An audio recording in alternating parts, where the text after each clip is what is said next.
ஆதியாகமம் 42 அதிகாரம். எகிப்திலே தானியம் உண்டென்று யாக்கோபு அறிந்து தன் குமாரரை நோக்கி, நீங்கள் ஒருவர் முகத்தை ஒருவர் பார்த்து கொண்டிருக்கிறது என்ன? எகிப்திலே தானியம் உண்டென்று கேள்விப்படுகிறேன். நாம் சாகாமல் உயிரோடு இருக்கும்படி நீங்கள் அவ்விடத்துக்கு போய் நமக்காக தானியம் கொள்ளுங்கள் என்றார். யோசேப்பின் சகோதரர் 10 பேர் தானியம் கொள்ள எகிப்துக்கு போனார்கள். யோசேப்பின் தம்பியாகிய பெஞ்சமீனுக்கு ஏதோ மோசம் வரும் என்று சொல்லி யாக்கோபு அவனை அவன் சகோதரரோடு அனுப்பவில்லை. கானான் தேசத்திலே பஞ்சம் உண்டாயிருந்தபடியால் தானியம் கொள்ள போகிறவர்களுடனே கூட இஸ்ரவேலின் குமாரரும் போனார்கள். யோசேப்பு அத்தேசத்துக்கு அதிபதியாயிருந்து தேசத்தின் ஜனங்கள் யாவருக்கும் விற்றான். யோசேப்பின் சகோதரர் வந்து முகங்குப்புற தரையிலே விழுந்து அவனை வணங்கினார்கள். யோசேப்பு அவர்களை பார்த்து தன் சகோதரர் என்று அறிந்து கொண்டான். அறிந்தும் அறியாதவன் போல கடினமாய் அவர்களோடு பேசி, நீங்கள் எங்கே இருந்து வந்தீர்கள் என்று கேட்டான். அதற்கு அவர்கள், கானான் தேசத்திலிருந்து தானியம் கொள்ள வந்தோம் என்றார்கள். யோசேப்பு அவர்களை தன் சகோதரர் என்று அறிந்தும் அவர்கள் அவனை அறியவில்லை. யோசேப்பு அவர்களை குறித்து தான் கண்ட சொப்பனங்களை நினைத்து அவர்களை நோக்கி, நீங்கள் வேவுகாரர், தேசம் எங்கே திறந்து கிடக்கிறது என்று பார்க்க வந்தீர்கள் என்றான். அதற்கு அவர்கள், அப்படி அல்ல ஆண்டவனே, உமது அடியாராகிய நாங்கள் தானியம் கொள்ள வந்தோம். நாங்கள் எல்லாரும் ஒரு தகப்பனுடைய பிள்ளைகள். நாங்கள் நிஜஸ்தர், உமது அடியார் வேவுகாரர் அல்ல என்றார்கள். அதற்கு அவன், அப்படி அல்ல, தேசம் எங்கே திறந்து கிடக்கிறது என்று பார்க்கவே வந்தீர்கள் என்றான். அப்பொழுது அவர்கள், உமது அடியாராகிய நாங்கள் 12 சகோதரர், கானான் தேசத்தில் இருக்கிற ஒரு தகப்பன் புத்திரர். இளையவன் இப்பொழுது எங்கள் தகப்பனிடத்தில் இருக்கிறான், ஒருவன் காணாமற் போனான் என்றார்கள்.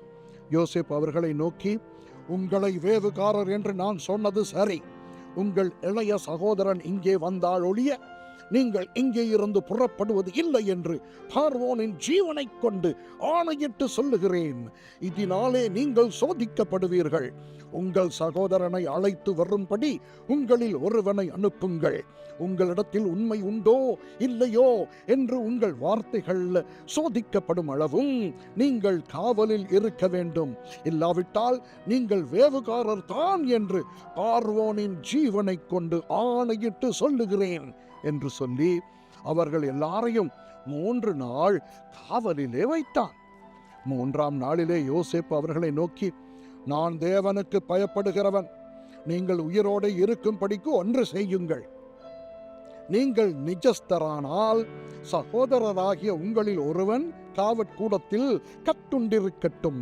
மற்றவர்கள் புறப்பட்டு பஞ்சத்தினால் வருந்துகிற உங்கள் குடும்பத்துக்கு தானியம் கொண்டு போய் கொடுத்து உங்கள் இளைய சகோதரனை என்னிடத்துக்கு அழைத்து கொண்டு வாருங்கள். அப்பொழுது உங்கள் வார்த்தைகள் மெய்யென்று விளங்கும், நீங்கள் சாவதில்லை என்றான். அவர்கள் அப்படி செய்கிறதற்கு இசைந்து, நம்முடைய சகோதரனுக்கு நாம் செய்த துரோகம் நம்மேல் சுமந்தது. அவன் நம்மை கெஞ்சி வேண்டிக் கொண்ட போது அவனுடைய மனவியாகுலத்தை நாம் கண்டும் அவனுக்கு செவி கொடாமற் போனோமே. ஆகையால் இந்த ஆபத்து நமக்கு நேரிட்டது என்று ஒருவரை ஒருவர் பார்த்து சொல்லிக் கொண்டார்கள். அப்பொழுது ரூபன் அவர்களை பார்த்து, இளைஞனுக்கு விரோதமாக பாவம் செய்யாதிருங்கள் என்று நான் உங்களுக்கு சொல்லவில்லையா? நீங்கள் கேளாமற் போனீர்கள். இப்பொழுது இதோ அவன் இரத்த பழி நம்மிடத்தில் வாங்கப்படுகிறது என்றான். யோசேப்பு துபாசியை கொண்டு அவர்களிடத்தில் பேசினபடியால் தாங்கள் சொன்னது அவனுக்கு தெரியும் என்று அறியாதிருந்தார்கள். அவன் அவர்களை விட்டு அப்புறம் போய் அழுது திரும்ப அவர்களிடத்தில் வந்து அவர்களோடே பேசி அவர்களில் சிமியோனை பிடித்து அவர்கள் கண்களுக்கு முன்பாக கட்டுவித்தான். பின்பு அவர்கள் சாக்குகளை தானியத்தால் நிரப்பவும் அவர்கள் பணத்தை திரும்ப அவனவன் சாக்கிலே போடவும் வழிக்கு வேண்டிய ஆகாரத்தை கொடுக்கவும் யோசேப்பு கட்டளையிட்டான். அப்படியே அவர்களுக்கு செய்யப்பட்டது. அவர்கள் அந்த தானியத்தை தங்கள் கழுதைகள் மேல் ஏற்றிக்கொண்டு அவ்விடம் விட்டு புறப்பட்டு போனார்கள். தங்குகிற இடத்திலே அவர்களில் ஒருவன் தன் கழுதைக்கு தீவனம் போட தன் சாக்கை திறந்த போது சாக்கின் வாயிலே தன் பணம் இருக்கிறதை கண்டு தன் சகோதரரை பார்த்து, என் பணம் திரும்ப வந்திருக்கிறது, இதோ அது என் சாக்கிலே இருக்கிறது என்றான்.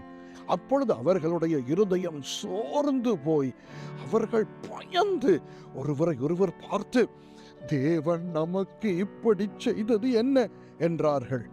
அவர்கள் கானான் தேசத்தில் உள்ள தங்கள் தகப்பனாகிய யாக்கோபினிடத்தில் வந்து தங்களுக்கு சம்பவித்தவைகளை எல்லாம் அவனுக்கு அறிவித்து, தேசத்துக்கு அதிபதியாய் இருக்கிறவன் எங்களை தேசத்தை வேவு பார்க்க வந்தவர்கள் என்று எண்ணி எங்களோடே கடினமாய் பேசினான். நாங்களோ அவனை நோக்கி, நாங்கள் நிஜஸ்தர், வேவுகாரர் அல்ல. நாங்கள் 12 சகோதரர், ஒரு தகப்பன் புத்திரர்.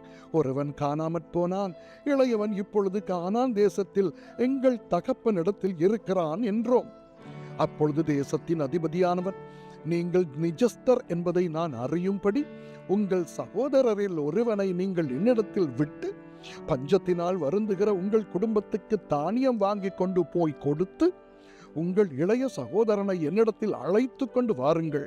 அதனாலே நீங்கள் வேவுகாரர் அல்ல, நிஜஸ்தர் என்பதை நான் அறிந்து கொண்டு உங்கள் சகோதரனை விடுதலை செய்வேன். நீங்கள் இந்த தேசத்திலே வியாபாரமும் பண்ணலாம் என்றான் என்று சொன்னார்கள். அவர்கள் தங்கள் சாக்குகளில் உள்ள தானியத்தை கொட்டுகையில், இதோ அவன் சாக்கிலே அவன் பணமுடிப்பு இருந்தது. அந்த பணமுடிப்புகளை அவர்களும் அவர்கள் தகப்பனும் கண்டு பயந்தார்கள். அவர்கள் தகப்பனாகிய யாக்கோபு அவர்களை நோக்கி, என்னை பிள்ளையற்றவனாக்குகிறீர்கள். யோசேப்பும் இல்லை, சிமியோனும் இல்லை, பெஞ்சமீனையும் கொண்டு போக பார்க்கிறீர்கள். இதெல்லாம் எனக்கு விரோதமாய் நேரிடுகிறது என்றான். அப்பொழுது ரூபன் தன் தகப்பனை பார்த்து, அவனை என் கையில் ஒப்புவியும், நான் அவனை திரும்ப உம்மிடத்தில் கொண்டு வருவேன். அவனை கொண்டு வராவிட்டால் என் 2 குமாரரையும் கொன்று போடும் என்று சொன்னான்.